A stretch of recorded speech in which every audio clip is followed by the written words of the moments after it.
Salut l'équipe. Cette semaine, pour mon édito, j'ai dû choisir entre deux Nico. Nico Harrison et Nicolas Sarkozy. Pas simple de choisir entre deux bandits aux œuvres bien différentes, mais qui ont su profiter de leur situation. Alors que faire entre un general manager qui joue au poker en slibard et un autre qui mange des yaourts en cabane? Bon, il y en a un qui vient tout juste de sortir du HEPS et l'autre qui vient d'être viré, donc bon... Allez, allons sur Nico Harrison, évidemment.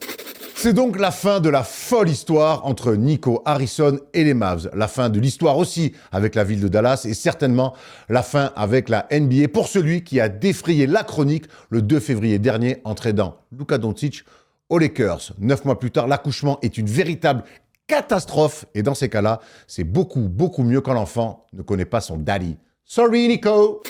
Malchance ou génie, courage ou aliénation de l'esprit, sucré ou salé, peu importe, la question ne se pose plus. Nico Harrison aura changé à vie l'histoire d'une franchise qu'il aura pourtant su ramener en finale NBA. Comme Icar, Harrison s'est brûlé les ailes à trop vouloir se rapprocher du soleil. Nico, tu voulais être une légende, bravo. C'est réussi.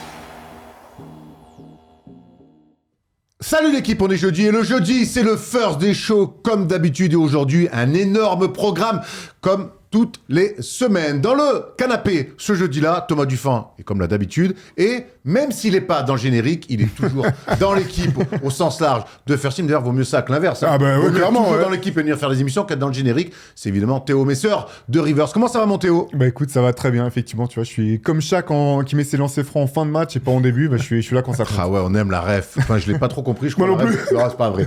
On est content. Tu étais le dernier à faire la rentrée. Voilà, on finit la première boucle. La saison passe déjà vite. Et si t'es là en général en début d'année, c'est que t'as une bonne nouvelle à nous annoncer. C'est la sortie du nouveau MOOC. Ouais, bah, j'avais la tête dans le seau, effectivement, quand vous m'aviez fait signe, mais on vient de sortir, effectivement, nouveau MOOC Reverse, spécial French Touch. Donc, voilà, l'idée, c'était de parler un petit peu de comment le basket français, les joueurs ou les joueuses ont pu avoir une influence sur le basket mondial. Donc, il y a à la fois ceux qu'on brille à l'étranger, il y a aussi les moments un peu fondateurs de l'identité du basket français.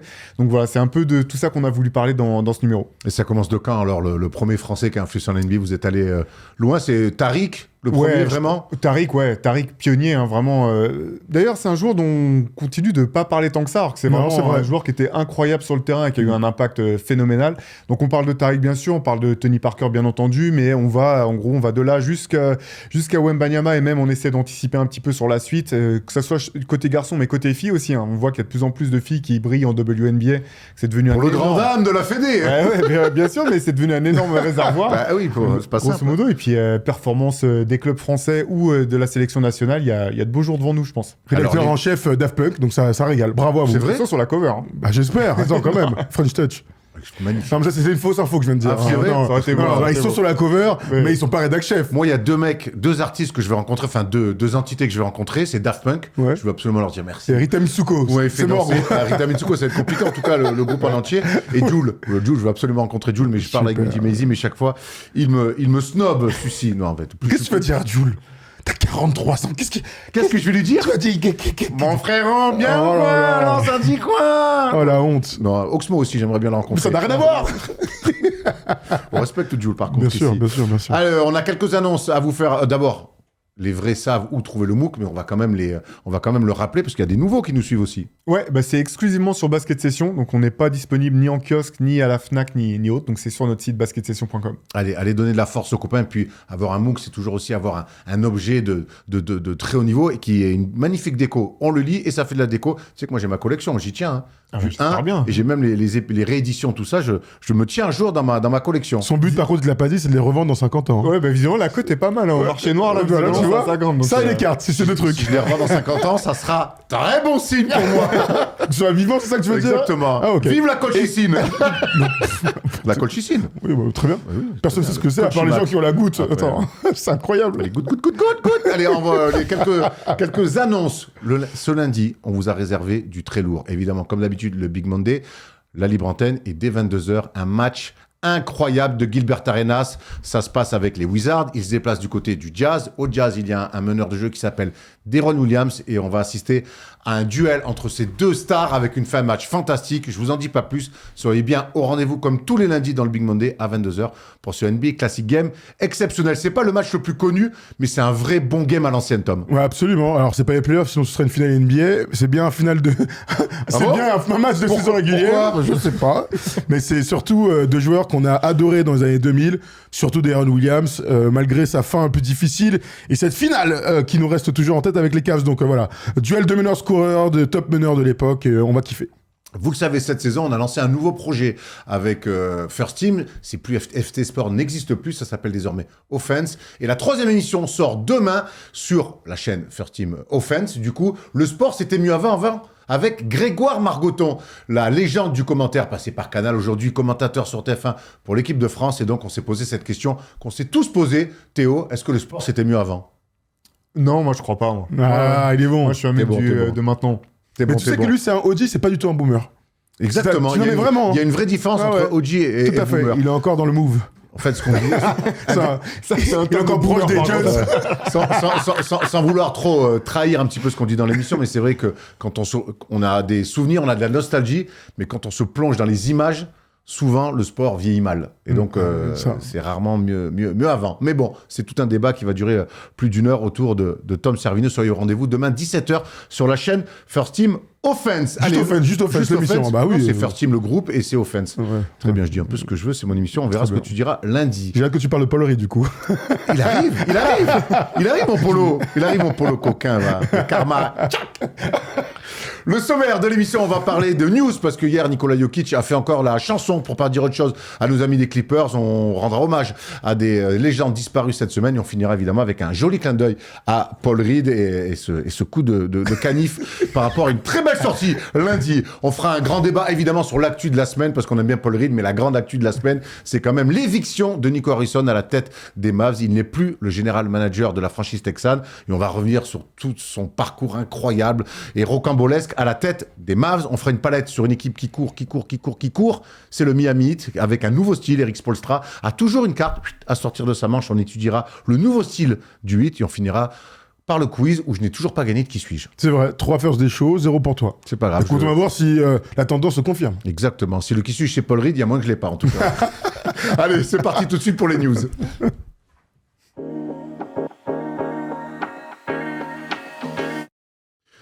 Tranquillement, mais sûrement, Nikola Jokic réalise encore une fois une saison exceptionnelle. Et hier soir, il a rappelé, s'il fallait le faire encore, qu'il était le meilleur joueur du monde, ou presque, ou allez, on va pas lancer en tout cas le débat. Vous voyez, 57 points, 12 rebonds, 6 passes décisives, un pourcentage monumental, 34 minutes.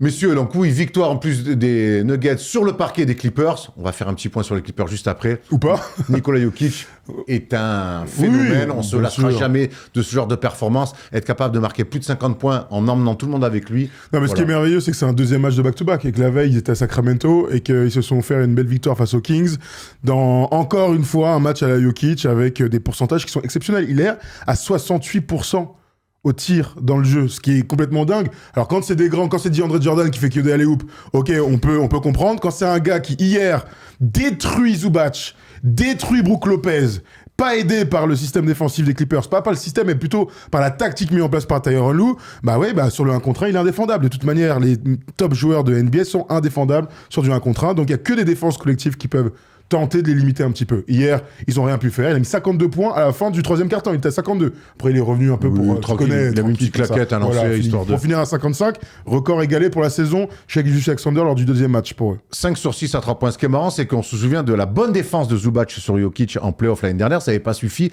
Mais Zubac nous avait plu dans son duel avec Jokic. On imagine que Terrell s'est dit, je vais envoyer mes deux pivots en bugne à bugne. On va jouer un peu dur. Bien vu, grand.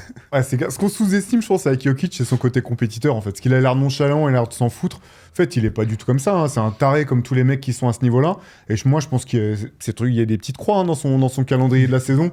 Et il y a des... Ah ouais, vraiment, vous pensez que ce mec-là, il peut me tenir? Mais je suis sûr qu'il est comme ça au fond de lui.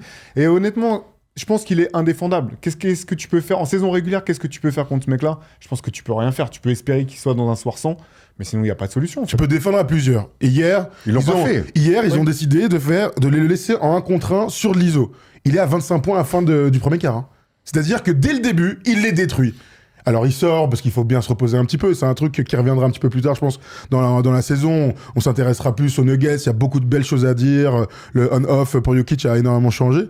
Mais hier, à un moment donné, il sort pour se reposer. Il revient, il continue à fournir. Il fournit 3e quart-temps. Il les détruise parce que Jokic est juste trop fort lorsqu'il est en 1 contre 1 face à n'importe quel adversaire sur la terre. Palette très large, hein, du dos au panier, tir à 3 points, face-up. Il s'est rapproché pour Petit faire des petites end-one, finitions. comme ça, petit tir drop. One très généreux, mais bon. Ouais, après, c'est c'est Jokic, normal, voilà. Ken Star, faut donner des fois. Donc voilà, du grand Nikola Jokic, 9 victoires, 2 défaites pour les Nuggets, ils sont 2e de la conférence Ouest. 6 victoires de suite en Voilà, plus. tout va bien pour nos amis, on en reparlera évidemment plus tard parce que on sait très bien que les Nuggets, c'est parti pour durer. Ce qui est parti pour durer aussi, c'est la saison de merde des Clippers parce que à cette prestation magnifique de Nikola Jokic, il y a eu une déclat derrière. La déclat de Tyronn Lue, qui nous explique un petit peu tactiquement ce qu'il a voulu faire sur Nikola Jokic. Et on a affaire quelque part à un génie du basketball. Notre game plan consistait à le laisser marquer et l'empêcher de faire des passes. Je ne pensais pas qu'il marquerait 55 points. Mais c'est lunaire en fait. J'aimerais quand même qu'on prenne un peu de temps pour analyser cette déclat d'après-match. Il y a un mec qui te casse la gueule. Nikola Jokic, c'est pas la première fois qu'il met 50 ou 60 sur une équipe. On sait que les grands joueurs, ça peut arriver. Mais derrière, annoncer ça comme ça, dire on veut le laisser marquer, je pensais pas qu'il serait capable de marquer 55 points. Est-ce qu'on n'est pas en train d'assister à un mec qui est plus du tout en phase avec la réalité de son job? Ouais, je pense que c'est un mec qui est pas loin de la dépression là. La saison, elle est déjà très longue pour les Clippers. Qu'est-ce que tu veux dire en conférence de presse? Je pense que c'est une phrase un peu balancée comme ça et il reste des matchs de saison régulière.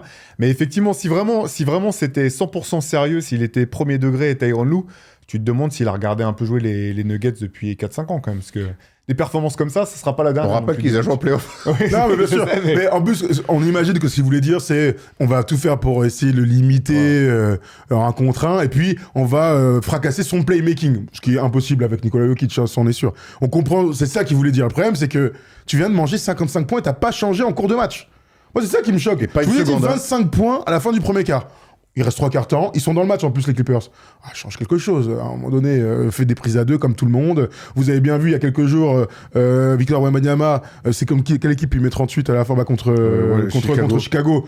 Où Chicago laisse Victor, t'en as parlé aussi lundi, laisse Victor faire des 1 contre 1, être délié 1-1. Ça fait 3 matchs qui galèrent parce qu'il y a des prises à 2 tout le temps. On a compris que c'est comme ça qu'il fallait défendre. Vous voulez faire du 1 contre 1, ils vont vous détruire. Jokic les a détruits. Après, juste quand même au crédit de Tyronn Lue, c'est vrai que parfois les grosses performances offensives de Nikola Jokic n'ont pas toujours été accompagnées de victoires pour les Nuggets. Donc je pense que c'était peut-être ça aussi l'idée qu'il y avait derrière. Mais là, effectivement, là où je te rejoins Thomas, c'est quand tu vois le scénario du match et comment t'es en train de se passer, tu es obligé de changer ton fusil d'épaule.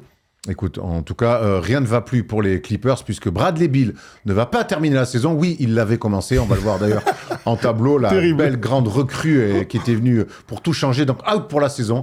Vous voyez, cette saison, c'est 6 matchs joués. Une fracture de vieux surtout, non 11, ouais, sur la hanche. Bon, j'en suis pas encore là, moi. Mais ouais, mais un joueur en activité qui a une fracture de la hanche, alors j'imagine que ça arrive à tout le monde, mais quand j'ai vu hip, tu vois, fracture... Hip don't lie. Hip don't lie, tout à fait, on aime, Black Eyed Peas. Mais c'est pas du tout Black Eyed Peas d'ailleurs, c'est Shakira. C'est Shakira, qu'est-ce que je raconte? Bref. Et donc, j'ai été très étonné. Je me suis dit, ah ouais, en fait, ça va vraiment pas du tout, quoi. 8,2 points, à peine 20 minutes de temps de jeu. Il s'est jamais installé dans le 5 majeur. On imaginait que peut-être qu'il pouvait amener quelque chose. Alors, ça reste une blessure. C'est triste pour un joueur sur lequel on a beaucoup de mal à y croire encore. Moi, j'étais le premier à dire que je ne croyais pas du tout au choix de Bradley Beal. D'ailleurs, on me l'a confirmé et que j'avais plutôt bien vu les coups. Ça m'arrive aussi. Donc voilà, vous voyez, les absences de Bradley Beal depuis 2021-2022, c'est un joueur que moi, honnêtement, que j'ai adoré. Mais aujourd'hui, j'ai l'impression que c'est plus un basketteur, quoi. Il n'est pas assez sur le terrain. Je crois que depuis, effectivement, c'est ce qu'on voit à l'écran. Là, depuis son dernier contrat signé avec les Wizards, il a raté 66% des matchs qu'il aurait pu disputer. Ça fait cher, dramatique. Bah oui. Pour un mec à 40 millions, oui. Ouais, c'est ça. Alors, il est plus au... Si, attends, ils sont stretch, à toucher, ils ont stretch, comme Jean Drayton, alors c'est pas les Clippers c'est Phoenix, les Clippers, c'est moins problématique. Il prend. Ah, t'inquiète pas qu'il prend. Non, mais ce qui est terrible pour les Clippers, c'est qu'ils ont laissé partir Norman Powell, qui a fait une très bonne saison l'année dernière, qui est en train de confirmer avec Miami en ce début de saison, pour lui, en se disant, on va avoir Bradley Beal qui pourra faire, aussi bien, on va dire ça comme ça. Il fait pas aussi bien, il fait largement pire, et ils pourront pas compter sur lui. De toute façon, tant qu'ils vont pas courir, tant qu'ils auront pas d'âme, on peut rien espérer des Clippers cette année. C'est un espèce d'enchaînement un petit peu terrible pour ce cycle. Et dans cette fin de cycle même. Et dans cette misère, il y a quand même James Harden qui régale, mais on aura l'occasion d'en faire une vidéo dans une libre antenne. Allez, on va ouvrir la page carnet noir, malheureusement, parce que cette semaine, il y a eu 2 disparitions de légendes du basket. On va commencer avec Michael Ray Richardson. On va voir en tableau son CV, 4 fois All-Star NBA, All Defensive Team. C'est vraiment un joueur qui a marqué son époque, meilleur passeur, scoreur aussi incroyable. Et puis, il y a eu son arrivée en France, notamment du côté d'Antibes, où il est champion en 1995 avec ce tir extraordinaire face à Pau. C'était au Palais des Sports de Pau. Avant de vous donner la parole là-dessus, je voudrais qu'on revienne sur celui qui a été son coach du côté d'Antibes. C'était Jacques Monclar, qu'on a eu la chance de recevoir il y a quelques semaines et qui nous parle de Michael Ray et surtout de ce tir iconique qui a marqué l'histoire du basket français. Richardson qui prend la responsabilité, qui marque. Et il donne le titre à Antibes. Qui marque le titre peut-être pour Antibes. 3 secondes seulement à jouer. Bien vu ce temps mort de Michel Gomez. Il reste 3,5 secondes. Quand même assez de temps pour marquer ou pour provoquer une faute. Mais ce tir décisif. Michael, il a un pet à la cuisse, hein. Donc il joue sur une patte et il fout pas dedans. Et Michael est quelqu'un qui, il faut pas qu'il sorte de lui. Et là, il arrive à un temps mort, il postillonne de partout, parce qu'il est bègue en plus. Pour le calmer, on lui fait savoir que s'il a besoin à la fin, il sera pour lui. Tu envoies les images, c'est un placement de 1-3-1, et sur l'endroit où Michael attaque, c'est Freddy Fotou. Donc là, tu sais que ça va partir en l'air, parce que il a la marge physique, et il va le prendre sans trop reculer, il va aller sur sa main gauche, mais c'est écrit, quoi. L'entretien de Jacques Monclar qui est à retrouver sur la chaîne YouTube de First Team. Les gars, Michael Ray, c'est un personnage incroyable et ça a surtout été le symbole de la lutte anti-drogue par David Stern. Il a fait un exemple à l'époque avec Michael Richardson puisque c'est le premier joueur à avoir été exclu définitivement de la Ligue. Oui, banni à vie parce que le talent, tu le disais, incroyable. Hein, il a été meilleur passeur de la Ligue, il a été meilleur intercepteur, il a été All-Star. Et puis, c'était fou de le voir débarquer en France sur la toute fin de sa carrière. Hein. Il avait 40 ans, quelque chose comme ça, je crois, quand il arrive à Antibes, il y a 30 ans pile pour ce tir. Donc, c'est un peu, pour moi, tu sais, un joueur mythique parce que ces matchs en NBA, j'étais trop gamin, je les ai pas vus, mais tu sais à quel point quand les autres joueurs parlaient de lui ou les autres entraîneurs parlaient de lui, c'est là que tu mesurais un petit peu le talent incroyable qui était le sien. Tom, tu voulais dire non, je suis d'accord avec pas vous. trop ta génération. Non, pas du tout. Mais c'est vrai que c'était. On a eu un peu d'émotion en entendant cette news. Après en avoir parlé avec Jacques en plus il y a quelques semaines. On connaissait évidemment ce tir, mais la manière dont Jacques le raconte, on se rend bien compte à quel point c'était peut-être l'âge. C'est l'âge d'or d'ailleurs du basket français à l'époque. Donc il y a plein de choses qui se sont remontées et nous on a eu l'occasion plein de fois d'en discuter autour de nous sur son bannissement à vie. C'est des choses qui nous paraissent tellement dingues de se dire que c'est à cause de la cocaïne dans les vestiaires qu'une star est bannie à vie, ça nous paraît complètement dingue. Donc voilà, c'est un grand nom de l'histoire du basket qui est parti. Un autre grand nom du basket qui est parti, c'est Lenny Wilkens, grand nom du basket en tant que joueur, grand nom du basket en tant qu'entraîneur. Et donc Lenny Wilkens, lui aussi, vous voyez son CV riche, hein, donc qui avait été meilleur passeur de la ligue donc en 70, qui avait été champion aussi en tant que coach avec les Seattle Supersonics en 79. Lenny Wilkens qui a aussi été le coach de Dominic Wilkins du côté des Hawks, à l'époque où il se tirait la bourre notamment avec Larry Bird. C'est un grand joueur, un grand coach qui est parti. Ouais, c'est clair. Moi, quand j'étais gamin, j'aimais pas ce mec-là parce que c'est lui qui a tradé aussi Dominic Wilkins, qu'il a envoyé aux Clippers où il s'est fait le tendon d'Achille. Donc longtemps, j'ai gardé ça en travers de la gorge parce que j'adorais Wilkins. Mais effectivement, c'est un joueur iconique, l'un des meilleurs joueurs new-yorkais de tous les temps aussi. Hein, parce que c'est un mec de New York. Et ce qui est fou, c'est un mec qui a été entraîneur-joueur, quoi. Entraîneur-joueur, quand même. Ça, on adore, ça. Tu dis, c'est une époque, voilà, c'était une autre époque, certes, mais c'est pas anodin. C'est un gars dont, tu sais, quand on a commencé le basket, ça fait longtemps qu'on est dedans. il y a quand même peu de mecs qui reviennent très souvent, quelles que soient les époques. En tant que joueur, oui, mais en tant que coach, il fait partie de la Dream Team, il était assistant de Chuck Daly, donc 3 fois Hall of Fame. C'est un des rares joueurs, enfin un des rares hommes plutôt, à avoir été intronisé top 75 et donc Hall of Famer en tant que joueur, puis ensuite top 10 all-time en tant que coach et intronisé Hall of Famer. Enfin, c'est des noms qui ont marqué l'histoire de la NBA et qui, comme Bill Russell, ce genre de choses, en fait, sont au panthéon, tout simplement, des meilleurs basketteurs de l'histoire. Exactement. Allez, on va reprendre les actus un peu plus positives, on va dire, avec du changement lors du All-Star Game. On sait que cette année, il y aura le monde face aux États-Unis, mais on a un petit peu plus de détails, Thomas. Ouais, absolument. Ça y est, c'est sorti. Adam Silver a annoncé qu'on aura une nouvelle fois un petit tournoi plutôt qu'un seul match le dimanche soir. 3 équipes, 2 Team USA, une Team World. Donc il y aura, comme d'habitude, les votes des fans, puis ensuite les coachs pour sélectionner 12 joueurs à l'Est, 12 joueurs à l'Ouest. Pour la première fois, il y aura absolument plus aucune restriction de poste. On se souvient, quand on était plus jeune, c'était vraiment un joueur, deux arrières, 2 ailiers et un pivot. Puis maintenant, c'est 2 bas courtes et 3 fonds de courte. Ok, maintenant, il y aura un petit tournoi entre ces 3 équipes. Et puis, ceux qui s'en sortiront le mieux feront une finale dans un 4e match. Ce sera sympa de voir si, on espère, que les joueurs jouent le jeu à fond. Et si la Team World, s'ils arrivent déjà à trouver 8 joueurs, parce que c'est aussi le petit truc sur le petit point d'interrogation, c'est il faudra 8 joueurs par équipe et donc 8 joueurs internationaux. On n'est pas loin, mais on n'est pas sûr de les avoir non plus. Sinon, Adam Silver va rajouter des mecs. Donc vous vous rendez bien compte que c'était un petit peu biaisé. On verra si ça donne de la motivation, en tout cas, pour voir, on imagine un trio, Giannis, Luka, Nikola Jokic se retrouver dans la même équipe et taper les Américains. Ça peut être drôle. T'es hypé, Théo, par ça? Pas du tout. C'est un OG, il va pas être hypé par All-Star Game, le mec. Non, mais je comprends pas comment tu peux... Où tu fais le match vraiment monde Amérique. Il n'y a pas assez de mecs après. Ouais, mais il y a trop de mecs sur le carreau. C'est surtout que ça laisse trop de mecs sur le côté. Américain, ce serait terrible. Donc, puis même, c'est tellement... Je comprends pas comment... C'est très compliqué. C'est tellement compliqué. Je vois pas comment ça pourrait marcher. Enfin, c'est pas que je souhaite que ça marche pas, mais je trouve ça incompréhensible. C'est illisible. Non, je suis pas du tout hypé. Et ce qui est sûr, c'est que NBC, qui a récupéré les droits du All-Star Game, a décidé de remettre un focus sur l'événement. Vous avez peut-être vu passer la vidéo de Vince Carter, qui a déjà envoyé... Call out, exactement. Qui a dit « J'aimerais bien avoir ces mecs-là. » Il a montré son casting. Exactement. Et donc Vince Carter qui fait ça en tant que consultant, et il y a que des stars, de Anthony Edwards à Ja Morant, il y a Matas Buzelis aussi, il y a Zion. On a envie d'imaginer un concours de dunk les samedis soirs avec des stars. C'est ça qui manque. Et j'aimais bien le truc j'ai envie de retrouver le joueur et l'anneau. Pas d'artifice, pas de dinguerie. On doit retrouver du wow sur des trucs très simples, donc des dunks. Les Kia décapotables grises là, allez vous dégager. C'était il y a 15 ans ça. Tu te rends compte? C'est ça. C'était à 15 ans ça, Blake Griffin. Et on a l'impression qu'on est dans ce cycle-là de il faut avoir des overboards, il faut avoir la mascotte, mettez-moi 2 bons dunkers qui s'affrontent en finale. Après, le contre-exemple parfait, c'est Aaron Gordon, qui a bien sûr. Et qui a fait l'un des plus beaux concours de dunk 1 de sur l'histoire. 15. C'est vrai. 1 sur 15. 1 sur 15. Lui, il a pas fait 1 sur 15 hier soir. C'est Paul Reed, mon ami. Paul Reed, hier, avec 6 absents majeurs du côté des Pistons, il a sorti, j'ai envie de dire, le match de sa carrière. Oui. 28 points, 13 rebonds, 6 passes, 11 sur 13 au tir, 2 sur 2. Alors, un mec que je détruis, que j'aime pas du tout, c'est pas... Enfin, le joueur.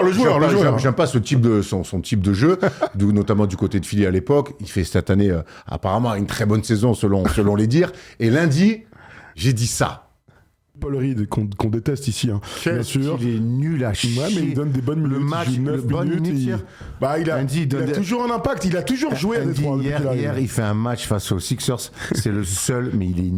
Mais il met une brique à 3 points à un moment donné, et Adam Bonnet, il a voulu le détruire à un moment donné aussi. Oh là, mais Paul Reed, mais je pense qu'il doit avoir un bête d'agent. Mais qu'est-ce qu'il est nul. Je ne le trouve zéro qualité. Voilà, écoute, il y en a d'autres qui lui trouvent des qualités, et tant mieux. Bon, moi, c'est un joueur dont je suis pas fan. Maintenant, ça reste un joueur NBA. Hier, il a fait... Et c'est ça qu'on aime dans ce métier-là, c'est ce karma terrible. Je l'ai pas dit il y a 3 semaines, parce que ça fait... Moi, Paul Reed, j'ai jamais aimé. Ça fait des années que je le dis. Oui. Mais lundi, j'ai eu une sortie dans la libre antenne. Lundi, pas lundi dernier, il y a 3 jours. Et le mec, dans la semaine, il sort le match de sa vie. C'est ça qu'on aime.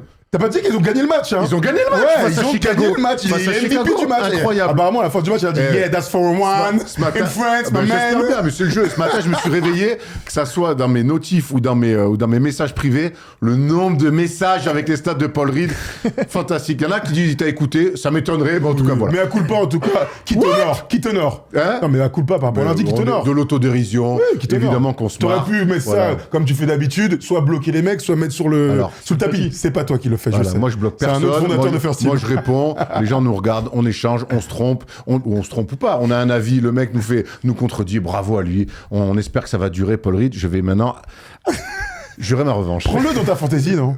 Va au bout du truc, va au bout du truc. Certainement pas. En tout cas, voilà, c'est marrant et on adore ces petits karmas. Et oui, on est souvent à l'antenne, on s'expose à ce genre de choses et ça me fait beaucoup rire. C'est moins rigolo par contre, surtout si on est fan des Mavs. C'est le passage de Nico Harrison aux Mavs, mais la bonne nouvelle, c'est que Nico Harrison, il est plus là, il s'est fait virer, tonton. C'est le débat.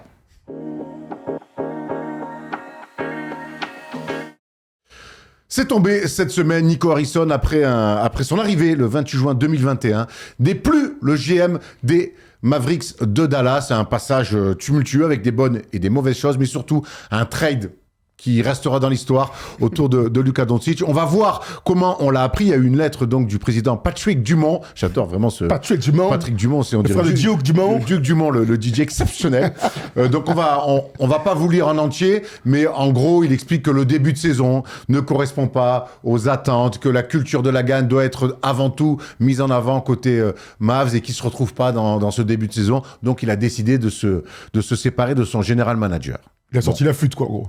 Bravo, une belle flûte de pan. Alors, on sait très bien, et on va y revenir, que le début de saison des Mavs, il est pas bon, mais personne ici, j'ose espérer, ne croit que c'est ce début de saison un peu compliqué des Mavs qui fait en sorte que Nico Harrison saute, Théo. Je pense que c'est ce qui fait qu'il saute maintenant. Je pense qu'il aurait pu rester, faire office de paratonnerre encore un peu plus longtemps si ça ne s'était pas produit. Mais non, bien entendu que non. Le mec a fait le trade le plus absurde de tous les temps. Et effectivement, Patrick Dumont, il faut quand même bien se rappeler de son nom parce que son communiqué de presse, c'est magnifique. Il n'y a pas le nom Luka Doncic dedans, il n'y a pas le mot trade. Il parle d'événements malheureux. C'est lui qui a validé derrière. Alors, on rappelle que pas tout seul. Nico Harrison, même si c'est son idée de base, on l'a vraiment su, c'est lui qui a pensé ça, qui a cru. À un moment donné, il y a des mecs au-dessus de lui qui doivent dire oui, on valide, on est OK avec toi. Oui, mais si tu ne t'y connais pas au basket, tu mets quelqu'un en place, tu lui fais confiance. Moi, c'est aussi comme ça. Alors, on va tous tomber sur les deux, c'est logique. Mais demain, je suis dans un domaine que je ne connais pas. Je lance un resto. Je suis là, demain, il y a un cuisinier qui est face à moi, il me convainc de prendre une vision, enfin, d'aller dans une direction, d'accepter une vision et une direction. Bah, je le suis parce que je lui fais confiance, le mec. Si le gars, il se vautre, tu peux me dire, ah, vraiment, t'aurais jamais dû faire ça l'année dernière. Mais je ne savais pas, en fait. Alors, sans dire que je défends Patrick Dumont, parce que, à un moment donné, si t'achètes une franchise, c'est que tu dois quand même être au courant que dans tes assets, bah, il y a Luka Doncic, un gars qui doit rester 20 ans à Dallas. Ça me paraît évident. Mais je pense qu'on doit aussi remettre un petit peu de contexte. Il y a un gars qui est devenu fou. C'est Nico Harrison. Il est devenu fou avec cette prise de décision, cette vision, alors que les 3 années précédentes, il avait fait de l'excellent travail. Mais si tu connais rien, tu vas prendre la parole d'un seul gars ou tu vas demander leur avis à plus de gens si tu connais rien. Tu as raison, mais quand tu fais confiance, tu fais confiance. C'est le but de l'arnaque. Tu vois, je veux dire, à un moment donné, tout le monde peut se faire arnaquer parce que tu fais confiance.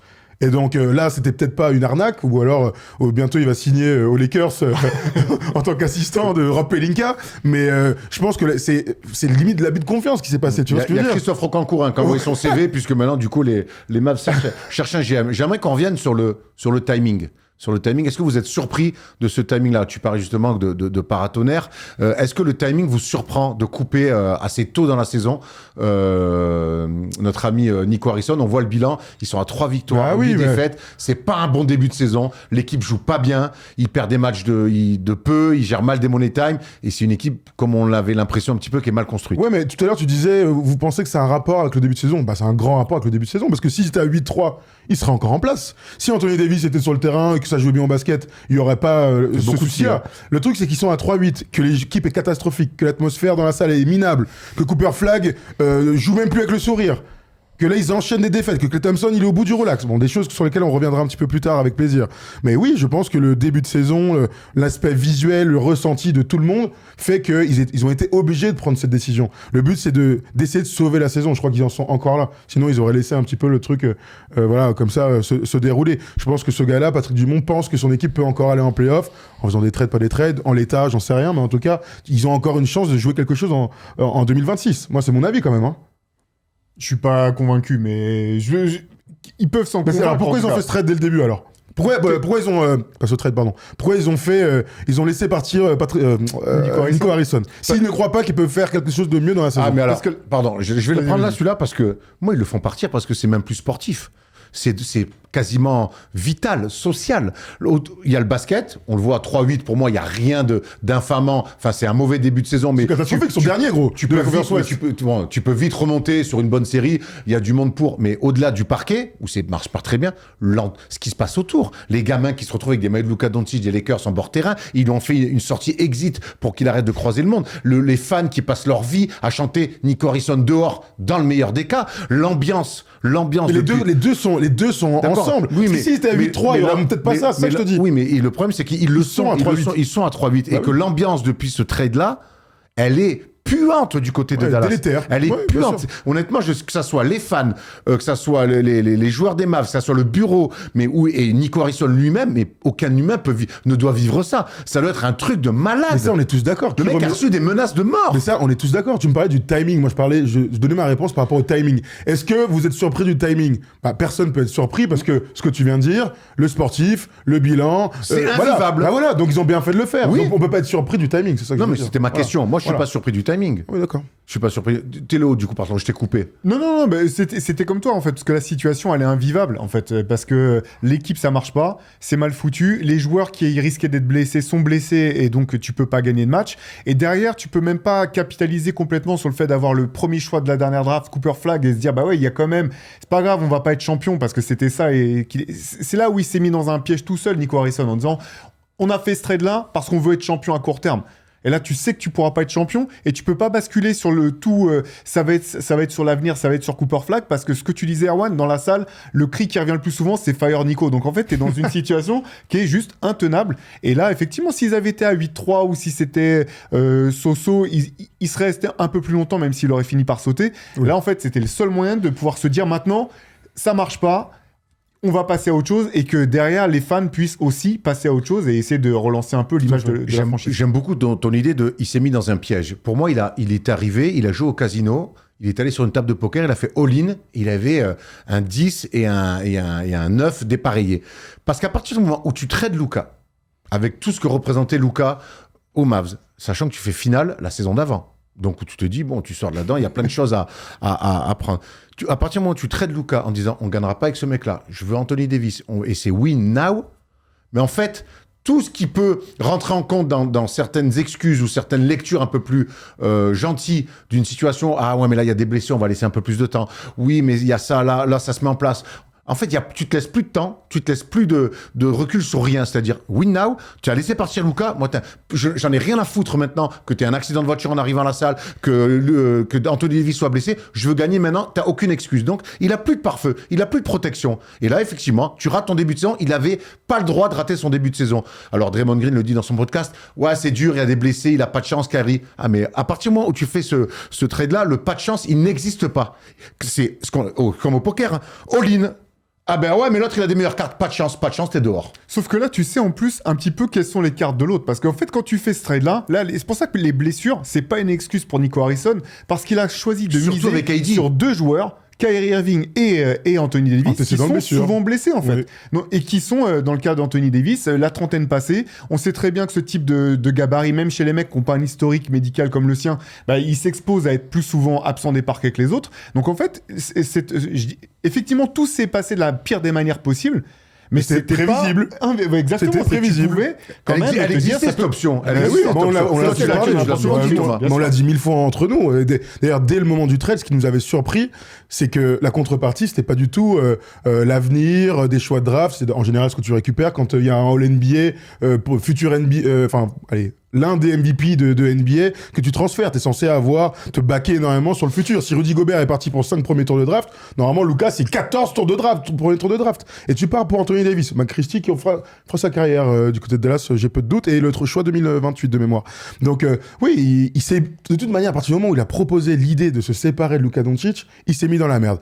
En plus de ça, il a pas consulté la NBA, sous-entendu, il n'a pas écouté des offres potentielles. On a parlé des Bucks pour Giannis. Ils ont dit non. Il est parti voir Anthony Davis et les Lakers. Ils ont dit oui. Mais c'est complètement stupide, en fait. Ça n'existe pas dans l'histoire de la NBA. C'est un va-t-en-guerre. Mais il a fait n'importe quoi. Il est parti tout seul dans son délire. Ce qui est d'une tristesse inouïe, c'est que quand tu prends son bilan avant ce trade, il est très très bon.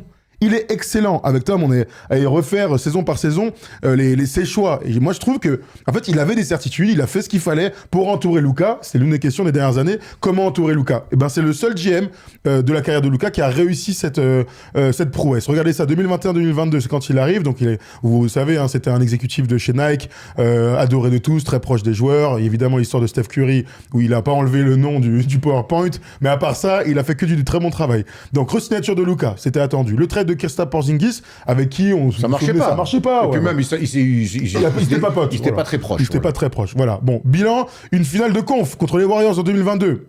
Ça, c'est du bon taf. Ça, c'est du bon taf dans les bureaux et du bon taf sur les terrains. On enchaîne ensuite avec 2023. Souvenez-vous de l'arrivée de Kyrie Irving. Et derrière, malheureusement, un tanking catastrophique, une amende d'ailleurs, et pas de qualif pour le play-in. On en a beaucoup parlé entre nous, mais on se disait, c'est bizarre, mais il y avait des blessures, etc. L'année prochaine, ça ira beaucoup mieux. L'année d'après, ça a été une pure dinguerie, en fait, parce que Derek Lively arrive, Daniel Gafford et PJ Washington à trade deadline, et la finale NBA face aux Celtics, on pourrait dire ce qu'on veut, Dallas qui va en finale NBA pour la 3e fois de son histoire, c'est une très bonne nouvelle pour le projet. Donc, en fait, c'était des certitudes qu'il avait. Je sais pas ce qui s'est passé dans sa tête. Moi, je vous le dis très honnêtement. Moi, je vais te dire, ce qui se passe dans sa tête, c'est juste un avis, parce que là, on peut que spéculer, c'est qu'au sortir de ces finales NBA,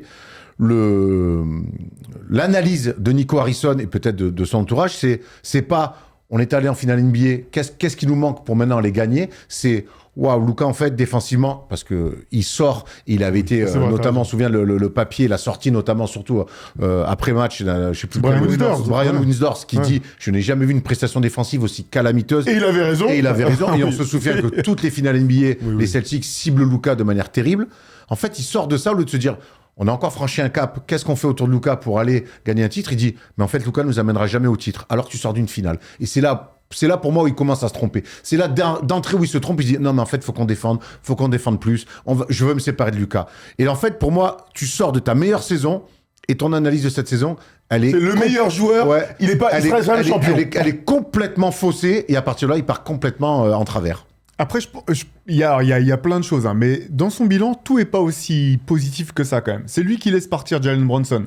Alors que Jalen Brunson était prêt à re-signer une extension à un et ça marchait avec Doncic, on s'en souvient. Ça marchait avec Doncic. Encore faut-il avoir la vision de ce qui allait se passer après. Moi, t'as raison. Non, mais il est parti. J'ai pas vu des gars qui disaient il faut absolument. Voilà, à l'époque, on savait que ça allait être un bon joueur. Personne pensait qu'il allait être All-NBA First Team. Je suis d'accord, mais dans tous les cas, tu laisses pas partir un joueur sans aucune contrepartie en fait. Ah, ça c'est vrai. Parce que ils n'avaient pas 100 millions à donner non plus. Prêt à signer en cours de saison, ça aurait été le contrat le plus avantageux de toute la ligue. Et pour le coup, c'est Nico Harrison qui a dit. Il récupère 6 mois plus tard Kyrie Irving. Moi, ok. Non, mais j'y venir à Kyrie Irving parce qu'il y a les autres choix. En fait, on sait maintenant que c'était pas le seul décisionnaire sur les autres choix positifs des Mavs. Et sur Kyrie Irving, oui, là, 100%. C'est effectivement de son fait. C'est effectivement une décision qui était pas populaire du tout à l'époque. Moi, je croyais pas une seule seconde que ça pouvait marcher et ça a marché à 200%. Ça, ce choix-là, il y a un risque.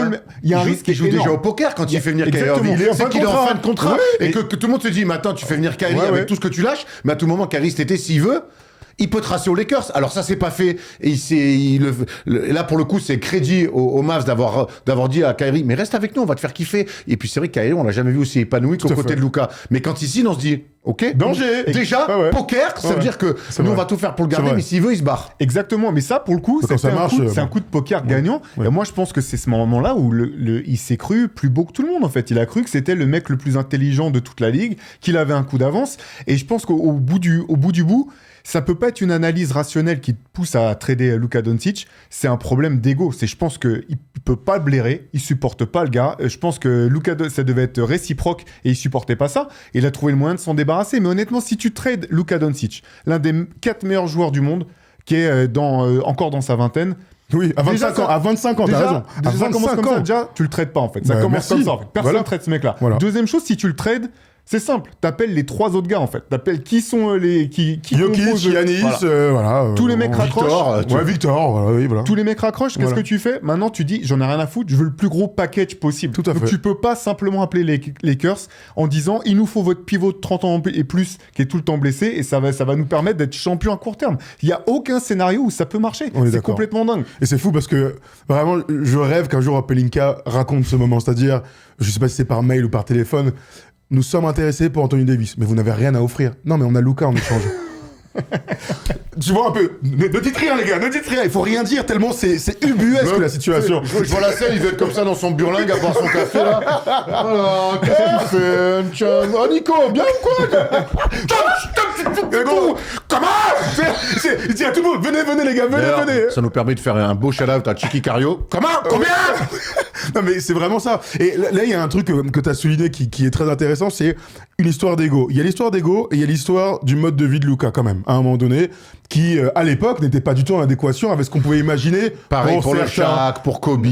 Kobe on dit qu'il s'entraînait jusqu'à 6 heures. Je vais aller au bout quand même du truc. C'est à un moment donné un gars qui préfère teaser des bières avec ses potes, qui s'entraîne pas vraiment à fond, qui a une petite bedaine. Donc moi je suis pas en train de vous dire qu'il fallait faire le trade, je suis en train de vous dire que pour des gens qui sont autour du basket, ça doit être vraiment dingue et dur à accepter que le gars soit pas à 100% pour tu vois pour aller en finale et pour retourner en finale et pour être champion un jour. J'imagine que c'est ça plus que il défend ou il défend pas, tu vois. On sait que Luka dans la franchise, c'était compliqué à gérer dans le relationnel. On l'a su, on connaît des gens là-bas, c'était très compliqué. Mais vaut mieux virer son GM que virer sa star générationnelle. Mais Jordan bah oui, Jordan, chiant à gérer. Shaq, Kobe, oui, bien sûr. Mais au-delà des deux en bif, très compliqué à gérer. Kobe, oui, à 6h, il était à la salle, mais 2 heures avant, il était en night. C'est la réalité aussi. Mais s'il peut tenir, ça va. Oui, mais la preuve, hein, il tenait. Donc, en fait, c'est la NBA, plus qu'ailleurs, c'est de la gestion de stars. C'est pas, je m'en débarrasse parce que je peux pas les blairer. Et donc, à partir de là, il s'est trompé. Il s'est trompé, de toute façon, il n'y a pas de question, il s'est trompé. Et puis, il y a un truc aussi qui fait que Nico Harrison, sa chute s'est accélérée, c'est que quelque part Luka Doncic, avec le début de saison qu'il fait aux Lakers, eh ben en fait... T'as raison dans l'équation, il faut le rajouter. Dans l'équation, évidemment, il faut le raconter. C'est que le mec, il dit, attends, nous, on a Heidi qui est encore blessé. Il y a des photos de lui, et je pense que la photo, elle est un peu trompeuse. Mais Heidi qui est encore blessé en fin de début de saison de merde, je tourne la tête, je vais un peu plus à l'ouest, et je vois Luka Doncic qui tourne à 37 points par match. Qui a perdu 14 kilos. Qui rigole, qui a perdu 14 kilos. Mais en fait, c'est terrible. Ben oui, c'est terrible. Ça non plus, c'est pas une surprise, en fait. Quand tu vois la mentalité de ce mec, en fait, en play-off, qui peut gagner des matchs à lui tout seul, qui est un peu comme Kobe et Jordan à s'inventer des trucs dans sa tête à tel point que t'as l'impression que Rudy Gobert et lui, ils sont en bif depuis qu'ils ont 10 piges, quoi. Tout le monde le savait qu'il allait arriver dans la forme de sa vie. C'est évident. C'est une surprise pour personne, quoi. C'est là que c'est dingue. Et en fait, quand t'es GM, t'es pas coach, en fait. Quand t'es GM, c'est à toi, justement, de mettre ton ego de côté. Combien de fois combien de fois Larry Brown a appelé le GM des Sixers en disant, je veux plus d'Allen Iverson, il s'entraîne pas, c'est pas un leader et tout. Mais GM, il dit, mais j'en ai rien à foutre, en fait. C'est le meilleur joueur de la franchise, tu fais avec. Et c'est comme ça qu'ils font une finale NBA. Parce qu'il était soutenu par le propriétaire. Et vraiment, je pense que dans le contexte, il faut toujours remettre ça en tête. Et Mark Cuban l'a dit, si j'avais été encore le propriétaire et le décideur, ce ne serait jamais arrivé. Parce que je connais le basket, parce que je suis du côté des joueurs. Et Mark Cuban a toujours été du côté des joueurs. Et là, Patrick Dumont arrive avec, on sait même pas quel background basket, je pense que c'est proche de 0. Il s'est fait berner, en fait. Parce qu'il a vendu, à partir du moment où tu vends ton meilleur asset. Mais les gars, il a vendu. Pour moi, c'est de l'incompétence. Pour moi, c'est de l'incompétence. Ah, mais ça peut en être. Mais d'être à niveau 0, ça peut être de la compétence. Et mais surtout, c'est si incroyable. Je prends un courrier en disant oui, la culture de la victoire. Si tu veux la culture de la victoire, tu traites pas Doncic. Donc en fait, où t'es vraiment une grande pipe et dans ton courrier tu le dis, j'ai fait une erreur, amende honorable, je connaissais pas assez le basket, je me suis fait, on m'a fait marron. Ou alors, tu dis, tu peux pas dire, oui, on va remettre la culture de la gagne. La culture de la gagne, à partir du moment où tu laisses partir Doncic, en fait, il y a plus de culture de la gagne. T'es juste un incompétent qui a mis de l'oseille dans une franchise. Il est propriétaire de franchise. Qu'est-ce qu'on demande au propriétaire de franchise? De mettre de l'argent. Et de bien s'entourer. Et de bien s'entourer. Il était bien entouré par rapport à ce qu'on a dit, jusqu'à ce qu'il y ait un gars qui devienne fou, quoi. En fait, moi, je crois pas. Moi, en il est arrivé il y a un an, en plus. C'est une pyramide de Ponzi qui, avec Doncic, s'est écroulée. Mais déjà, on le dit avec Kyrie, on dit, ouais, c'est bien joué. Kyrie, il joue déjà avec le feu. Il joue déjà. C'est en fait, parce que si Kyrie, en fait, se barre à la fin de son contrat quand il arrive, c'est déjà une catastrophe. la pièce tombe du bon côté, mais en fait, quand t'es GM, tu ne peux pas jouer comme ça avec le feu tout le temps. Il faut avoir un filet de sécurité. Lui, en fait, c'est un cascadeur. Il est parti, saut de linge dans le vide. Ah bah ouais, frère. Hein. C'est bien un tapis, quoi. En gros, il y va à fond, mais c'est pas son argent. C'est ça, hein. Ah bah, enfin, c'était feu. Mais pour Patrick Dumont, comme ce qu'on dit, ouais, il connaît pas le basket, mais il connaît quoi ce mec-là en fait? Parce que même d'un point de vue business, non mais ça a pas de sens en fait. Et là aussi, j'en reviens à ces questions d'ego en fait, qu'on retrouve aussi chez des grandes familles pleines de thunes, où quand tu regardes un petit peu, si un tel capital, c'est pas parce que ça a été des génies de la finance ou de l'industrie en fait. Ils ont hérité tellement d'argent qu'après derrière ils pouvaient qu'être solvables en fait. T'es en train de nous dire que les riches ne sont que des héritiers? Ça sera le projet. Comment on faire sur l'héritage en France? I feel you, Théo. En tout cas, dans le cas de Patrick Dumont, c'est vraiment pas un cas de méritocratie où c'est un mec qui a brillé dans un domaine et qui arrive à ce niveau-là en disant, bah de toute façon, lui il connaît pas le basket, mais il va bien s'entourer et ça va être un leader pour notre franchise. Après, on sait bien que quelqu'un qui a réussi dans un business ne va pas forcément réussir dans le sport. C'est tellement différent et surtout l'émotion est tellement plus importante que dans une société normale que tout est possible, toutes les erreurs sont possibles. On le voit bien en Ligue 1 en ce moment. En fait, les gars, c'est super dur en fait. C'est super dur de transposer ce que tu as fait très très bien dans la vie active, dans la vie normale, on va dire, dans un truc qui est ultra exposé avec des fans. On a vu la photo là du jeune fan, c'est quand même une photo limite qui devient iconique. Il a insulté. Il dit mais il s'est excusé. Il s'est excusé après. Il a dit j'aurais jamais dû le faire et tout. Le lendemain, regarde la photo, elle est là. Le lendemain. Le gars, il dit, bon, bah, on vire Nico Harrison. Mais, en fait, il y a un truc qu'on n'a pas dit aussi, là, qu'on redit, enfin, qu'on a dit à l'époque, mais qu'on redit aujourd'hui. C'est que, en transférant Luka, tu t'offrais un karma qui pouvait être que négatif. On en fait évidemment trop, on rigole avec le karma et tout, mais en fait, les conséquences peuvent être tellement dramatiques, tu peux tellement creuser ta tombe. Ils ont creusé leur tombe, ils n'y étaient pas encore, parce que il y avait un monde où ça pouvait marcher. On l'a dit ensemble, hein, même dans les previews. Il y a un monde où cette équipe peut aller loin. Il y a un monde. Non, mais un monde qu'on ne connaîtra jamais. Bah, j'en sais rien, on verra. Sliders. J'en sais rien, pour l'instant, Eddie est toujours là, on va parler de la suite. Mais ils se sont mis en position de se faire trancher la tête un jour. Eh ben, on y est à ce jour-là, où on peut imaginer que la suite, ce soit de tout faire péter de cette équipe. Justement, avant qu'on aille sur la suite, on vous a posé la question hier sur est-ce que Nico Harrison est le pire GM de l'histoire? Et on a pris 3 de vos commentaires. Et il y en a des bons. Il y en a des longs aussi, comme Triple Step qui nous dit il y en a tellement, le GM des Blazers, qui peut faire Larry Bird et Jordan aux Blazers. Inman, je crois, mais pas sûr. Bon, t'as Zik aussi, donc Isaiah Thomas aussi aux Knicks, époque Starbury et Zibo. T'as le célèbre Vlade Divac qu'on ne présente plus, qui a laissé passer. Lui, il a pas tradé, mais il a laissé passer Doncic. Tu as également Joe Dumars, aussi époque Pistons. Non, c'est pas vrai. Alors, Joe Dumars, il a quand même fait des bonnes choses. Bah, ils sont champions sous lui. Oui, voilà, Attends, calme. Le pire move de l'histoire est bel et bien pour Nico, oui. Il y a même pas 5 ans, on se demandait comment on allait s'en sortir avec les contrats de AD, LeBron James et Victor Wembanyama. C'est ça? Bah, j'imagine, non? Non, non, WB, c'est quoi? Je sais pas. Et lui arrive comme par magie. Russell Westbrook? Non, je sais pas. C'est qui WB? On t'aime Nicolas. Warner Bros. C'est ça. Warner Bros, je sais pas. Il y a Toms qui nous dit on a eu droit à Billy King qui zappe Paul Pierce ou encore Dirk, mais pour autant décidé de lâcher son franchise player, potentiel visage un jour de la ligue, qui t'amène très loin en playoff pour tenter de repartir de zéro avec des tontons. Il est haut dans le top des zouaves en tout cas. Après, moi, je comparerai jamais un feeling de draft et trader un mec qui est multiple star et comme tu dis qui fait partie des 4 meilleurs joueurs du monde. On peut se tromper à la draft, surtout aujourd'hui c'est très compliqué et je peux l'entendre. Maintenant des mecs installés, non. Billy King c'est plutôt honnête, hein. C'est plutôt pour ce qu'il a fait honnête qu'il est l'un des pires de tous les temps je pense. On rappelle quand même que Luka était sur un run avant sa dernière saison de 5 All-NBA First Team de suite, à 25 ans. Voilà, et la dernière saison il était blessé, vous vous souvenez. Voilà, donc belle idée de transférer. Pas le pire, il y a des GM qui n'arrivent pas à faire décoller leur franchise. Dallas a fait des finales il y a moins de 2 ans, mais il a de loin la pire décision de l'histoire. Il avait un joyau qu'il a échangé contre un mec tout le temps blessé. Est-ce qu'au bout d'un moment, si on fait le pire choix de l'histoire d'un GM, on n'est pas de facto le pire GM de l'histoire? Oui, pour moi, oui. Parce que le but, et tu l'as dit tout à l'heure, le GM, c'est mettre son ego de côté, construire une équipe anticipée. Ils ont fait absolument tout ce qu'il ne faut pas faire. Enfin, il a fait tout ce qu'il ne faut pas faire. En faisant ce trade, il s'est mis en une position où il allait se faire licencier à un moment donné. Je ne pensais pas que ça allait arriver si tôt. Peut-être, tu vois, au bout d'une 2e saison, pour que ce cycle aille au bout. Il a créé le meilleur trade, de mon point de vue, de l'histoire, mais le pire trade si je suis un observateur neutre.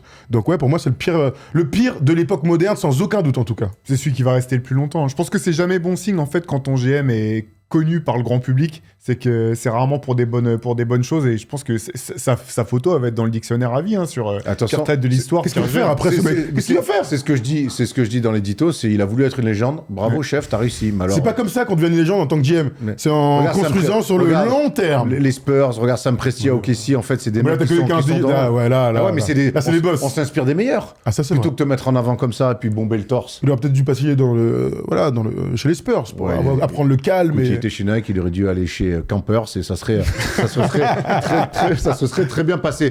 Mais rapidement, parce qu'on a fait long, mais c'était passionnant. Ah oui. C'est quoi la suite aujourd'hui? On a presque oublié de le dire, mais ils ont récupéré entre-temps un numéro 1 de draft qui est Cooper Flagg, un mec qui vraiment nous séduit sur ce début de saison, qui a beaucoup d'orgueil aussi. On se souvient de son match à 2 points depuis. Il est plutôt bon. Qu'est-ce qu'on fait maintenant? On a un peu du matos. Il y a Klay Thompson, qui est plus du tout le joueur qu'il était et qui, dans une reconstruction, ne s'installe pas vraiment, j'ai l'impression. On voit le roster là. AD, qui est toujours blessé, mais on sait qu'il y a toujours 3-4 pigeons qui pourraient le chercher. Embouteillage sur le poste 5. Qu'est-ce qu'on fait, messieurs, sachant que Cooper Flagg doit être au cœur de ce rebuild? Bah, c'est compliqué, je pense qu'il faut commencer à vendre. Et le problème, c'est qu'Anthony Davis, ça va pas être si simple que ça de le trader. Il peut bénéficier d'une extension de contrat l'année prochaine. Et c'est un joueur qui coûte extrêmement cher. Donc, t'as pas. Ce qui va être terrible, tu sais, parce qu'à un moment. Anthony Davis sera tradé, c'est sûr, que ça soit en courte saison ou à l'intersaison prochaine, c'est sûr et certain.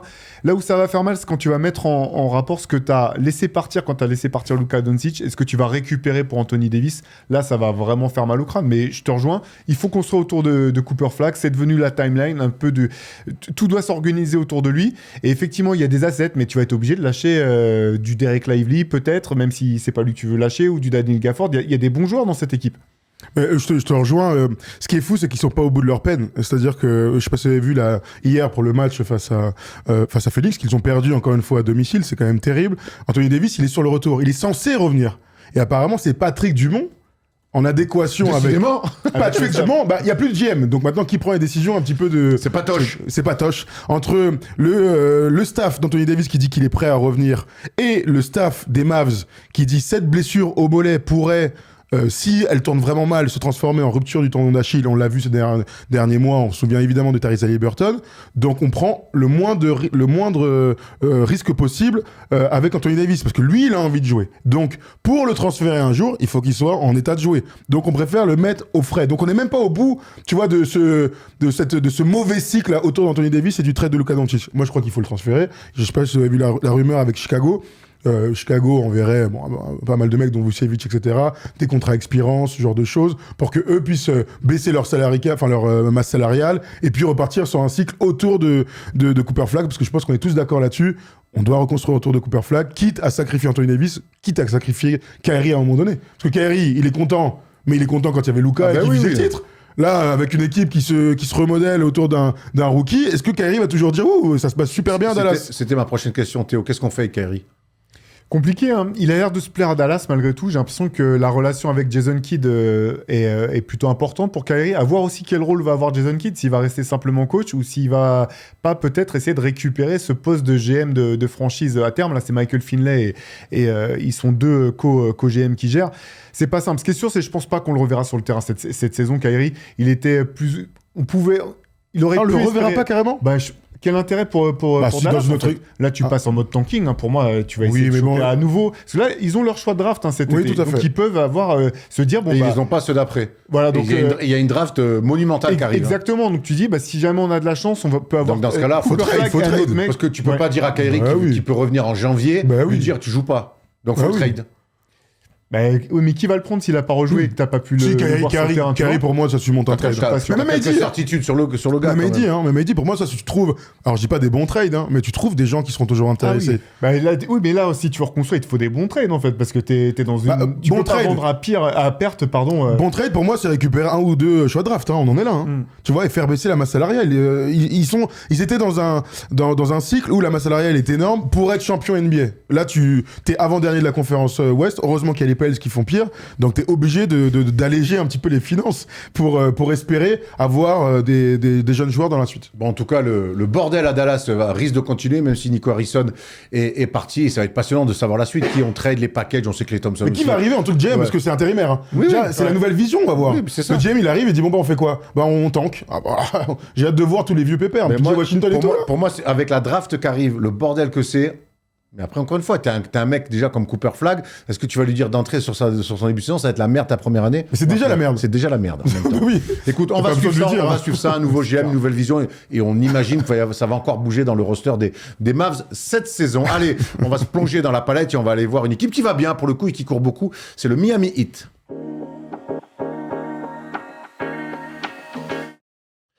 Le Miami Heat, qui l'année dernière était au cœur un petit peu aussi des transferts avec l'affaire Butler et Pat Riley. Depuis, on en parle un petit peu moins, mais ça va bien. C'est une équipe qui s'est bossée, notamment autour de son coach Eric Spoelstra. Eric Spoelstra, on se souvient de ce coach ultra défensif autour de LeBron à l'époque. Aujourd'hui, Eric Spoelstra, c'est la cavalcade, ça galope. Vous allez voir le bilan, notamment de cette équipe du Miami Heat, qui fait plutôt un début de saison dans la conférence Est, où tout est possible. Apparemment, 7 victoires, 5 défaites, et vous voyez, ça court et ça encaisse des points, mais ça en met aussi beaucoup, Tom. Ouais, absolument. C'est intéressant de voir le changement d'état d'esprit d'un grand coach, parce que Spoelstra est un grand coach, 2 fois champion NBA et multiple finaliste. On va regarder ça en palette.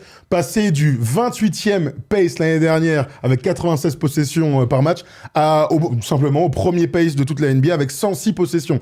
C'est un changement peut-être qui est jamais vu dans l'histoire. On va regarder ça en images. Vous allez voir, c'est assez simple, mais c'est pour démontrer à quel point la volonté collective, c'est d'aller le plus vite possible au cercle. Rater, c'est pas un problème. Hein. Le but, c'est de tirer le plus rapidement possible. On y va tout de suite, du coup, avec une contre-attaque somme toute basique, avec Jaime Raquez qui fait un énorme début de saison. Apparemment, depuis qu'il est plus en couple avec l'ex de Spoelstra, ça va mieux.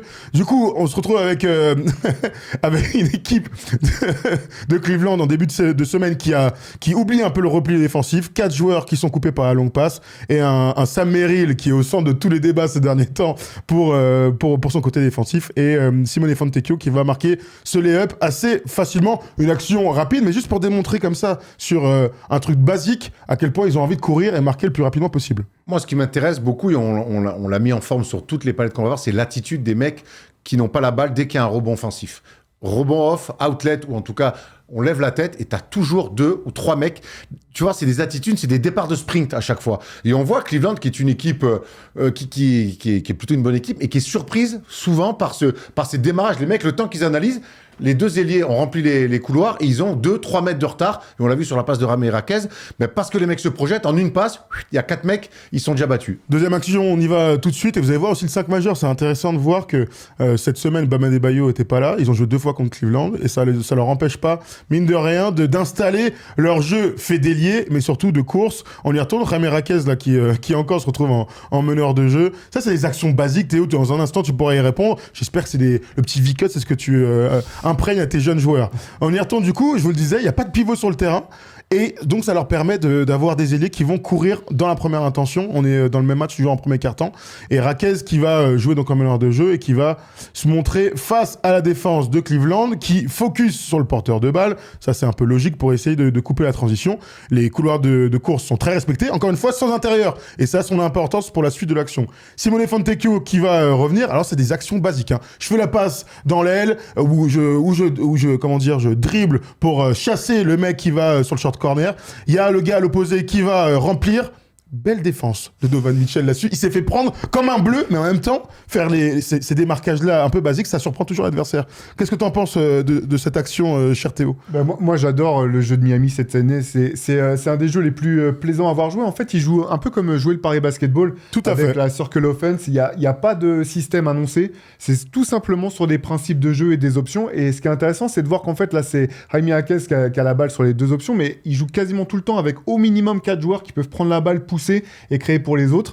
Et du coup, ça fait une attaque qui est hyper imprévisible pour les défenses. Et moi, je trouve ça...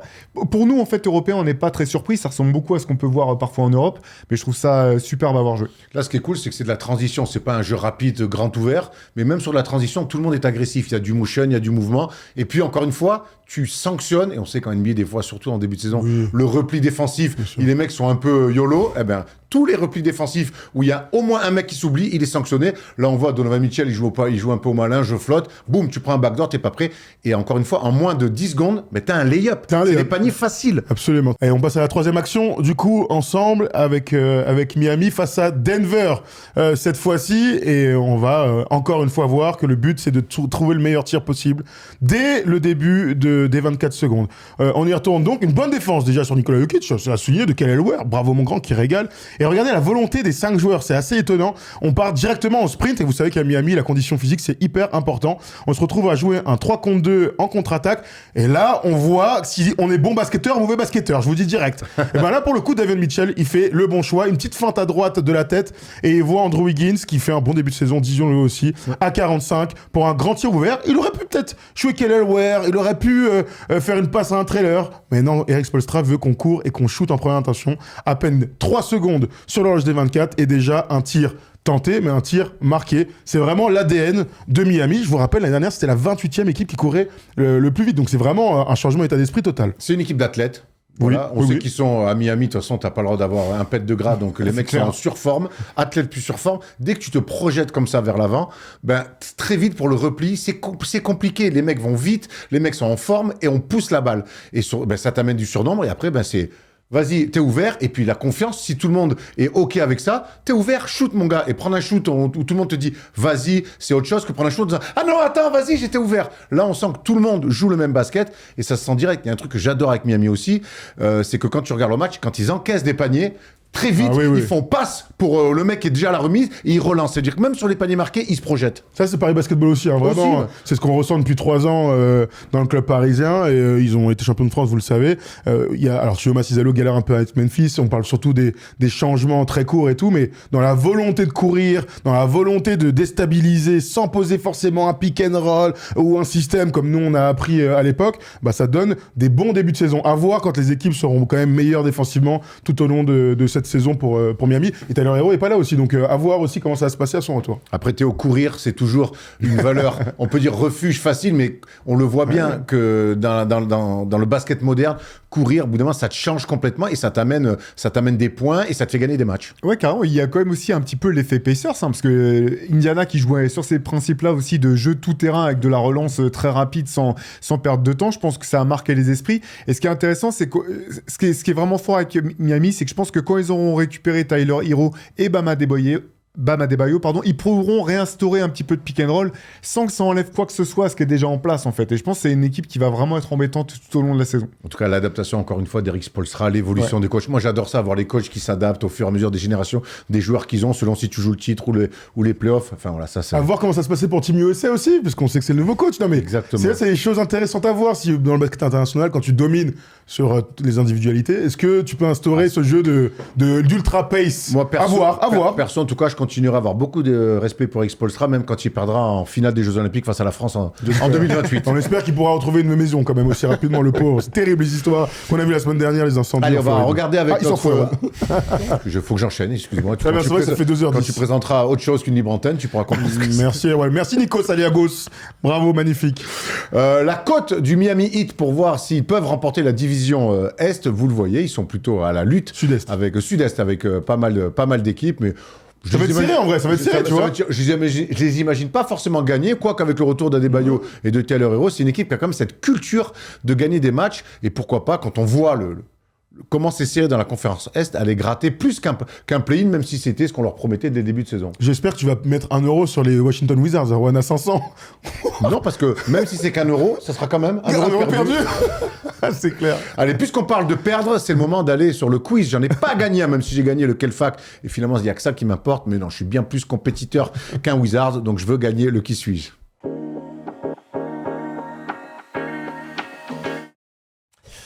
Allez, qui dit fin d'émission dit quiz. Ça va les gars? Qu'est-ce que c'était que ce truc de flambeur là? D'un peu de flambeur? C'est Nico Harrison de First Team, lui. Bien dans sa tête, bien dans sa peau. Bientôt viré, quoi. Bientôt viré.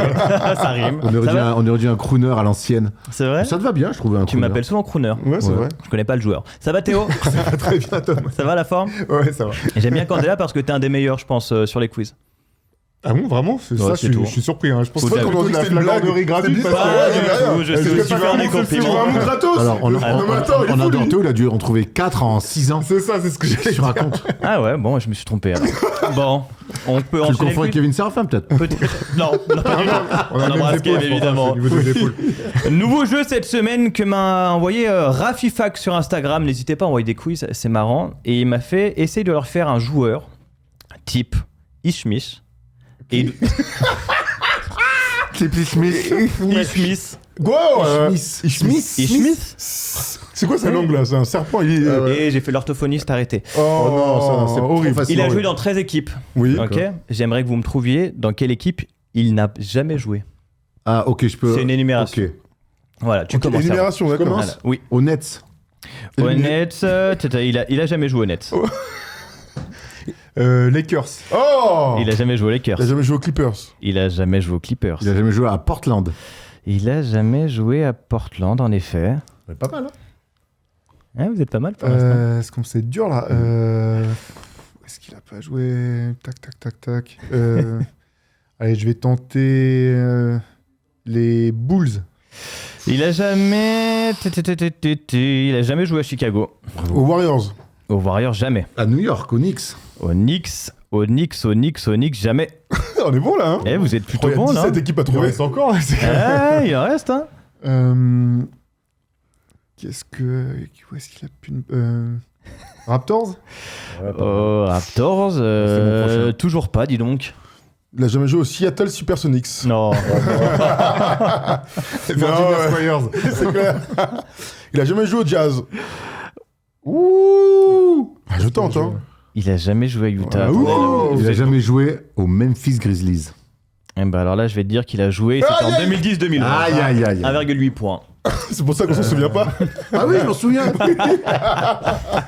Les Rockets? Les Rockets, il a joué sa première saison. Yes, Ah, je peux NBA. gagner, là Ah, tu peux gagner. Allez, là-dessus. je peux gagner sur... Parce qu'en fait, vous avez remarqué, on a dit que de l'Ouest, parce que pour moi, il a joué qu'à l'Est de toute sa carrière Beaucoup, pratiquement. Il a jamais joué au... Ça, il a joué. À Minnesota, il a jamais joué. En effet, il n'a jamais joué à Minnesota. Bravo. Thomas. Les Kings aussi, non? Les Kings, Tu l'as dit, c'est la Sacramento, poubelle de la NBA, tout le monde passe. Sacramento, bah il est jamais passé dans cette Ah, c'est poubelle-là. On se respecte un peu. Ouais, ça va. Il a fait les Wizards quand même, plusieurs fois. Plusieurs fois. Il se respecte. Bon voilà, c'est Ouais, un nouveau intéressant, quiz. pas mal, Pas sûr pas qu'on mal. le refasse, mais en tout cas on l'aura essayé. Est-ce qu'on C'est pourrait vrai le que faire c'était cool, mais ça manquait, il manquait quelque chose un On peu. pourrait le faire avec Michael Jordan. Est-ce qu'on va direct dans l'énumération ou sinon Aymen avait préparé un autre quiz? Oui, mais vas-y, qu'est-ce qu'il y en a le temps Ça fait 2h30 l'émission de toute façon. On avait préparé les joueurs qui ont fait le plus de matchs avec plus de 40 tirs. C'est ça, hein, Aymen? Voilà. Il y en a beaucoup. Il y en a, j'en ai 12 devant moi. Waouh. Ok. En partant d'un joueur, évidemment. Je commence, du coup, j'ai gagné. Oui. Je prends Kobe quand même. Ah, bien, Kobe l'a fait 10 fois, c'est le numéro 1. Oh, le croqueur. On a que des croqueurs, évidemment. Iverson. Iverson, numéro 3, il l'a fait 3 fois. Wilt? Wilt, vas-y, va plus récent. Je pense qu'il n'y avait pas assez de stats. Jordan. Jordan est là, Kate numéro 2. Cunningham, du coup. Cade, bien sûr. c'est Ça, vrai. Ça, c'est un drôle de tir. Pourquoi on peut pas le Bah, dire je l'ai pas dit exprès, c'était bon. Je pensais qu'il allait le prendre en premier. Pourquoi on peut pas le dire D'ailleurs, on l'a pas parlé, mais prendre 45 tirs, faire record de franchise comme une des Pistons, c'était une bonne news qu'on aurait pu faire. Mhm. On en parlera plus tard. C'est bien, il y a un truc qui s'appelle la conf de rédac, faut le faire avant l'émission et pas pendant le quiz. Alors le problème, c'est que le truc, je l'ai envoyé mardi. Donc, c'est peut-être avant l'émission quand même. Il est là, c'est lui le. Non, mais de toute façon, lui, j'ai compris. Hein, t'as compris. De toute façon, lui, on l'a perdu depuis Ouais. qu'il présente une émission Tom Harrison. excellente à retrouver demain, vendredi, avec Grégoire Margoton au Fence. Merci. On est dans le quiz toujours. Alors, Oui, c'est à vrai, toi. excuse. À moi, 40 tirs. Putain, il y a des croquettes terribles là. Tracy McGrady. T-Mac l'a jamais fait. Ah ben voilà. Kevin Durant. Ah non, Mhm. Kelly, c'est pas son genre ça. Non, il l'a Carmelo jamais Anthony. fait. Carmelo Anthony, eh ben dis donc, vous avez fait un tir à blanc. Alors, ça arrive. Russell Westbrook. Russell Ah Westbrook bon, j'en l'a souviens, fait en 3 plus. fois. Ouais. Ah bah oui. Ouais. Il y a des grands aussi. Hein. Il y a des grands? Ouais. Tu veux dire des big men? Pas la ça taille. Ah oui. Shaq? Shaq l'a fait une fois. Bah James Harden. James Harden l'a fait une fois. Évidemment. Greg Kite. Je vérifie. Attends, je sais pas. J'ai très envie d'aller sur le qui suis-je. Bon, bah alors terminons vite. Hein. Oui, David Robinson. David Robinson l'a Ah fait. oui, je crois. 71, oui. évidemment. Est-ce qu'il n'y avait pas Rick Barry, Non, alors il y David avait. Thompson? Non, il y avait Hakeem Olajuwon, il y avait Chris Webber qui était là, il y avait Zach Randolph qui l'a fait, ouais, Devin Booker l'a fait, Joel Embiid l'a fait, Dejounte Murray l'a fait et Jalen Brunson l'a 40 fait. tirs dans un match, c'est énorme. Abusé. Franchement, tu sors d'un match de notre niveau random, t'as shooté 20 fois déjà. Ouais. Tout le monde te regarde dans la vestiaire en disant belle croquette. Alors 40. normal. Allez, on se concentre. Allez, vas-y. C'est l'heure du qui suis-je. Erwan n'en a toujours pas trouvé un, si, la semaine dernière? Pas du tout. Depuis quand tu veux dire? Je suis né... Depuis 2016, j'en ai trouvé beaucoup. Allez, énormément. Je suis né le 19 janvier 1988. Et je ne suis plus un joueur NBA. Et j'ai fait 16 ans dans la ligue, donc évidemment, tout le monde me connaît ici. Mais, commençons par le commencement. Et je vais donner la fac, aujourd'hui. Puisque je fais Nevada. 2 saisons, de 2006 à 2008. Lors de ma 2e saison, je tourne à 14 points de moyenne. Je me présente à la draft 2008 et je suis appelé par Washington. 4 saisons dans la capitale, où j'arrive peu à peu à rentrer dans le 5, avant d'être tradé à la mi-saison 2012 du côté de Denver. Dans le Colorado, je joue 123 matchs de 2011 à 2015, en sortie de banc. Arthur. Né? Non, non. Derrière Arthur. À la fin de la saison 2014-2015, je joue 6 matchs, cette fois-ci avec Philly. Mais là, c'est juste pour vous embrouiller un peu. 2015-2016, je signe à Dallas, où je suis coupé rapidement. Ma carrière va réellement se lancer avec la prochaine équipe. Ah bon? Je vous répète mon parcours: Nevada, Washington de 2008 à 2012, Denver de 2012 à 2015, Philly et Dallas. Nous sommes donc à la saison 2017-2018. Sur les 4 prochaines saisons, je vais être champion 3 fois. C'est bon? De quoi, redis? Sur les 4 prochaines saisons, je vais être champion 3 fois. On est en 2017-2018. 2 fois avec les Warriors, où je jouerai 10 minutes en sortie de banc avant d'être tradé Yann Clark. chez les Lakers, où je vais jouer la majorité des matchs dans le 5. Sur le run du titre, je joue 11 Javal Magui. Javal Magui, ça sort ici. Javal Magui, évidemment. Eh oui, Nevada. Et j'ai essayé d'aller très Nevada. vite sur le début, sinon c'était un peu simple, Javal Magui. Ouais, mais j'avais plus plus comme ouais. ça qu'on a galéré. Ouais, Pas mal. ouais. Tu l'avais? Parce qu'on n'avait pas la Non. taille. Comme on n'avait pas le J'ai poste. cru, mais À un moment donné, je t'ai senti, je fais Ouais, merde. mais en fait, non. Et j'ai enlevé ces stats exprès des rebonds et des Ouais, contres. Sans stats, pour que ce soit un peu sans plus savoir lent. le profil, c'est fou. Javal Magui, bravo, Bravo, Thomas, Thomas, encore. je prends. C'est vrai que c'est pas mal. Tu peux dire la fac, mais si t'as pas le profil, Ouais. c'est compliqué. Parce que Ouais, moi, clairement. t'es sur un. Bon, bref. Bravo, Thomas. Ça fait deux. Parce que la Rookies, on a trouvé un. Et Ouais. la semaine Non. dernière, c'était qui? Non, Arthur, je crois que t'en as. Arthur, il a trouvé. Arthur, il a non, trouvé. c'est- Arthur, il a Ah, trouvé. il a trouvé. en match dans les mots.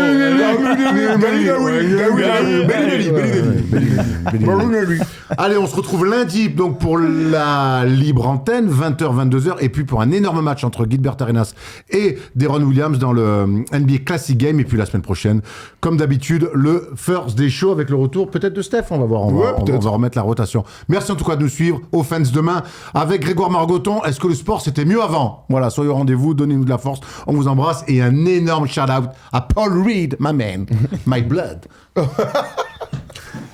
Blood.